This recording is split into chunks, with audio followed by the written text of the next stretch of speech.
I just touched down in the city, I'm hitting the celly, then I'm on the street and I'm hitting your celly. And you better answer, I'm not about to wait, and it's fuck what they tell me and fuck what they sell me. I'm tired and way too expensive for you, you could call me Pirelli. I'm throwing tequila inside of my belly, I'm writing 8 hits, you could call me John Belly, yeah.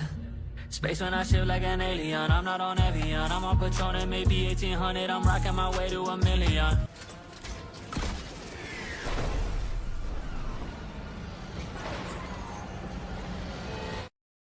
Do I dare ask what calamity must have transpired to bring you home to me? Do I dare ask why this series keeps telling us and showing us that big things are happening, but everything feels so small and unimportant?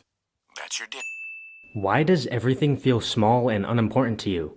Is it because you've seen other Marvel properties with bigger stakes? In a previous video, you mentioned something about the stakes of this show being lower than Avengers Endgame, so that's what it seems like you're talking about here, but that's dumb because not every single piece of media should have the exact same stakes. Besides, Fury is fighting for the survival of Earth, like the entire planet, so the stakes are lower than certain other Marvel properties, but they're still pretty damn high. I'm gonna go ahead and start my countdown timer for when Gaia inevitably comes back to life, and go.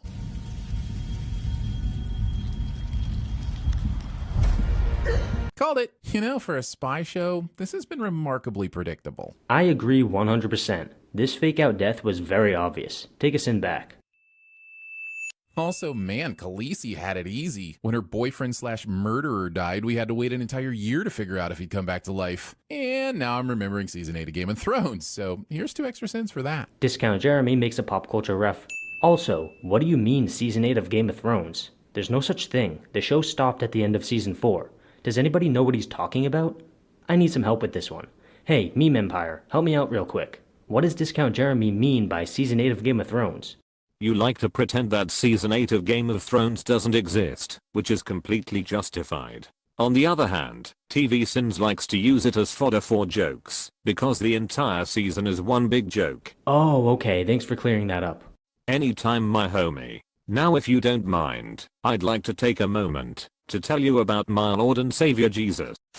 An episode of a television show set in 2012 does not contain a John Cusack. Discount Jeremy makes a pop culture. Because if he's the man I think he is, he has a powerful sense of righteousness. I don't know if a righteous man would remake Hydrotech to be used in his own organization, but what do I know? I'm just the narrator for a YouTube channel dedicated to sin. Righteousness is a little scarce around our office. The reason Fury wanted to remake Hydrotech was to have the advantage in any combat scenario, or in other words, to be able to protect Earth better than he would have otherwise. His whole thing is protecting people. You might not agree with his means, but his motive is pretty righteous. He's known for his brevity.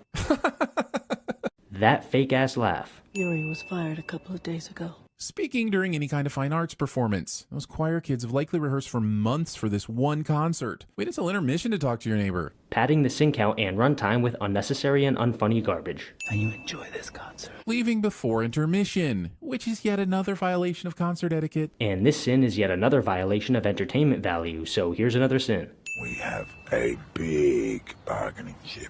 Do you, though? Wouldn't the bargaining chip be taking this danger to the president and saying you're the only one who can fix it? If you've already stopped the crisis, you're dispensable. The president doesn't need you anymore, and you've lost your leverage. While I somewhat agree with you on this, the fact of the matter is that they can't trust the president or any of the people around him. They don't know who could be Skrulls and who could be humans. They also have no idea what the president's reaction would be if they brought him this information. What you're saying does make sense. They become dispensable once the threat is gone, but it also makes sense for them not to tell the president beforehand. I'm not going to add or subtract a sin here. We just keep contributing. Show them our hearts. They will see us. That fake-ass laugh. Oh, I get it, because everyone in the series is wearing a mask. Subtle, Marvel. But I won't send you for that. What I will send you for is making this lack of subtlety into fucking creepy home decor. Nobody would willingly hang this shit on their walls. Nobody. Except her. You know, because she did? I mean, you'd be surprised what weird-ass shit some people have as part of their home decor. My grandparents still have a bunch of creepy figurine doll thingies in their house. I would never hurt you. Well, that was an unrealistic promise, even for someone planning to kill their eventual husband. Nobody goes an entire relationship without hurting their partner, even accidentally. Part of having a relationship is acknowledging when you up, apologizing, and learning to move past it together. She was obviously referring to physically harming him, and I think you knew that. This sin was meant to pad the sin count and runtime yet again. He'll be coming for you. I'm a big girl. I could take care of myself. Yeah, because why would Fury want her to come with him and they could help each other stay alive? I mean, that's just silly, right? Fury recently learned that she was working for Gravik. Yes, she's not anymore, she disobeyed an order from him, but the feeling of betrayal he has is very real and justified. Memory serves, I canned you into oblivion a few days ago. Firing someone doesn't prevent them from randomly reappearing in your life, dude. When Jeremy fired me, Skip. maybe I could buy that Rhodey was able to keep this footage out of anyone's hands, but there were several people at this fight, and presumably more than one person who would have witnessed what appeared to be Nick Fury committing murder. So the idea that this incident has not already leaked outside of this room is a lot of bullshit. At the beginning of this sin, you say you can believe that Rhodey was able to keep this footage to himself, but then you say you can't believe this hasn't been leaked already. So which is it? You've got to pick a lane, my dude. Is that really what you're gonna go with? At your trial? Seems like it'd be pretty easy to prove. Just introduce Talos as evidence. Hell, we literally had a shapeshifter impersonating a judge in She-Hulk. Did you forget that? Simply demonstrating that shapeshifters exist still doesn't prove that the Fury who killed Maria Hill was a shapeshifter. Oh man, looks like Gravik used those missiles that only make vehicles flip over instead of blowing up. Tough break, my man. Oh well, you'll remember that for next time, I'm sure. Look, I'm not going to argue that this scene is realistic in any way. All I'm going to say is that cars blowing up in big fireballs has always been an unrealistic trope in Hollywood, so I don't know why Discount Jeremy is advocating for that. If you have these abilities, why wouldn't you lead with them instead of firing guns? Because he wanted the enemy to think his squad was a bunch of Russians? Someone hasn't been paying attention.